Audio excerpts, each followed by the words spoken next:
Is there anyone in this room tonight who is not active on social media? Can I please see your hands up? Well, that's a bit more than I expected, because the latest data show that 2 in 3 people are active on social media around the world. And the social media user base is growing at 5 times the rate of the global population growth. So for you who raise your hands up, if you are using any of the direct messaging apps like WhatsApp, Viber, Telegram, any other, I may disappoint you because you are considered to be part of the social media crowd. So, as we are almost all on social media, I have one more question. Who here hates social media? Can I see your hands up? Well, this is what I did expect. And I do get you. I do social media for a living. I spend on average at least 8 hours a day crafting social media messages, designing visuals, preparing videos, monitoring comments, monitoring engagement, and wading through the flood of the digital conversations. Now, some of you may think, how is this woman even sane spending so much time on social media every day? Or some of you may be thinking, is that all that she does? Fair points, because we are what we consume, offline and online. And there's a lot of junk content out there. I'm sure you're experiencing it as well. Social media is not all that I do, but it is my job. I am the leadership social media manager at the World Health Organization. Every day, I help the Director General and my colleagues cut through the digital noise to reach people with messages that matter. Every day, I am on the front line of a social media responses to various crises, from the COVID-19 pandemic a few years back to Mpox and measles outbreak, or a humanitarian crisis. An unrelenting demand for information, constant shifting in messaging, and absorbing and dealing with continuously growing waves of negativity are all parts of this job. And as unattractive that it may sound, the reason I love my job is simple. Through social media, we are making a huge impact. The ability to reach millions of people within seconds with essential health information is powerful, but it does require trust. This is why our social media approach is to talk with people, not at them. We use social media to listen, to gather intelligence, to gather insights for crafting our messages, by monitoring comments on our posts, and by following all kinds of health-related conversations across social media platforms. Thousands of posts I've crafted so far are based on your needs, on people's needs, and based on adaptation to new digital trends. Some of our most successful campaigns have engaged people with intelligence and empathy, speaking both to your brain and your heart. And those have reached over 1 billion people. But not all conversations can be shaped in a few hundreds of characters and 15-second videos.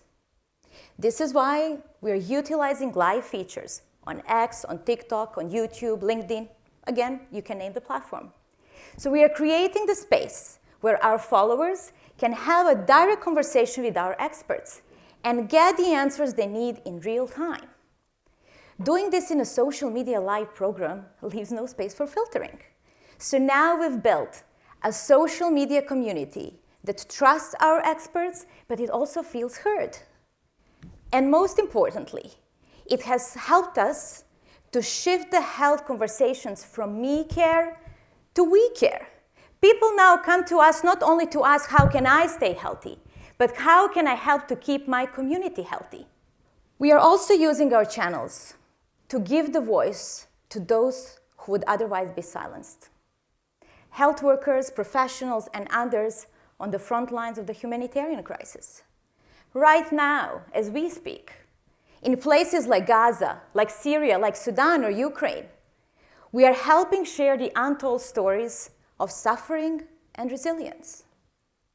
And I know firsthand the importance of that visibility because I was a child of war in Serbia, way before social media existed.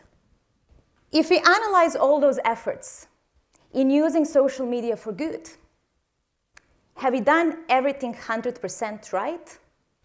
No. There were times where we could have been clearer.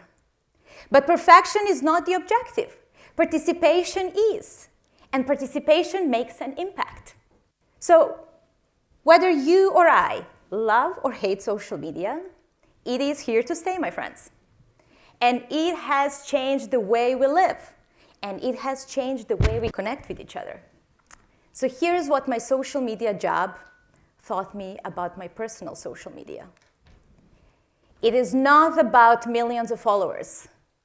It is about being mindful and intelligent about our digital intake and our digital output. If you imagine yourself in a restaurant, as a client, you are given the menu to choose from, and you make a thoughtful decision what you're going to order, because you don't want to get something that can create you an allergic reaction, right? On the other side, if you're a cook, you aim to provide your clients with not only delicious, but also nutritious, quality food. Because if they love it, they will come again. And if there's something that they didn't like about it, you would want to know it firsthand. The same applies to our social media. As a social media clients or users, we can choose which conversations we want to be part of. I've learned over time that it's perfectly fine to protect myself from hatred, from trolling, or the content that I simply consider to be junk. By unfollowing the accounts I don't want to hear from anymore, by muting or blocking those who create me any form of anxiety or upset me, or simply to ignore those comments that are trying to dilute my message. But for those conversations that I want to be part of, that we care about, we need to get ourselves into the role of the cook. Whether you're an expert in your field or you're passionate about a hobby, your perspective can help and impact and inspire others. And social media makes it easier than ever before because you're just one click away from those you want to influence. And again, you don't have to have the vast following. 1,000 or even 100 followers are enough to make a difference. For instance, I have just a few thousand followers on my LinkedIn page, and yet my voice has an impact. This is why I was invited to come to this stage tonight. And a few days ago, LinkedIn granted me with the Top Voice badge. I thought that recognition is only saved for people like my boss, who has hundreds of thousands or millions of followers. But no, they're not looking at the size of our communities. They're looking at the quality of the content that we are providing our communities with. So my recipe for providing good content to our communities is to invest our time and effort in careful, consistent, and patient listening to their conversations, to doing our best to understand their needs, and above all, to value their feedback. Earlier this week, I shared a post about my experience at COP29 last week, where technology in the room failed, and I had to live stream a diplomatic moment on my phone, old school. We would say in social media world, old school. And I got a feedback from someone who said, "Great, you reminded us about the gadgets, but can you please tell us the process, step by step?" So that's what my next post will be about. We also have to be prepared for some harsh reactions, because for sure some will come. Social media isn't Disneyland. But some of those may be based also on our own mistakes, because we're humans after all. They may be based on our misunderstandings, or someone indeed using your platform to push for their own agenda. But to truly make a difference, and to narrow the polarization in our views that nowadays seem to just be growing, we need to shift our digital engagement approach to humility. Making a difference also requires the courage to jump into those hard conversations and to be open to scrutiny. In fact, scrutiny is often a signal that we are making an impact. And that is the whole point of being out there.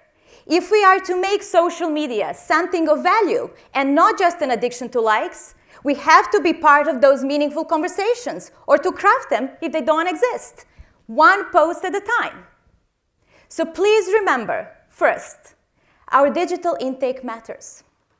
Tailor your feeds to minimize what you consider to be junk and what you consider to be value for you. And second, our digital voice matters. With humility, with courage, and with purpose, you can add value. When you speak and when you share your ideas, that is when you can make a difference in this digital world we are living in. And more importantly, to reshape it for our children to come.